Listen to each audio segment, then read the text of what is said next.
সিঙ্গাপুরে চিকিৎসাধীন অবস্থায় মারা গেছেন ইনকিলাব মঞ্চের মুখপাত্র শরীফ ওসমান হাদী। মৃত্যু সংবাদ পাওয়া গেছে বলে জানিয়েছেন ঢাকা মেডিকেল কলেজ হাসপাতালের নিউরো সার্জারি বিভাগের চিকিৎসক ও ন্যাশনাল হেলথ অ্যালায়েন্সের সদস্য সচিব ডাক্তার মোহাম্মদ আব্দুল আহাদ। শরীফ ওসমান হাদী ভাইকে মহান আল্লাহ শহীদ হিসেবে কবুল করেছেন এবং সিঙ্গাপুর জেনারেল হসপিটাল থেকে আমরা জানতে পেরেছি যে হাদী ভাই আমাদের সবাইকে ছেড়ে পরপরে চলে গিয়েছেন এবং আল্লাহ তাকে শহীদ হিসেবে কবুল করেছেন। এদিকে ওসমান হাদীর অকাল মৃত্যুতে গভীর শোক প্রকাশ করেছেন জনপ্রিয় ইসলামিক আলোচক মাওলানা মিজানুর রহমান আজহারী।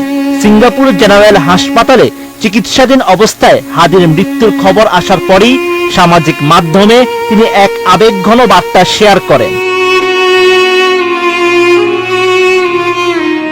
ডিসেম্বর রাতে নিজের ভেরিফাইড ফেসবুক পেজে দেওয়া এক পোস্টে মাওলানা আজহারী ওসমান হাদীকে সময়ের শ্রেষ্ঠ সন্তানদের সঙ্গে তুলনা করেন। ফেসবুকে আজহারী লিখেন, আবরার ফাহাদ আবু সাইদের কাতারে যুক্ত হলেন ওসমান হাদী।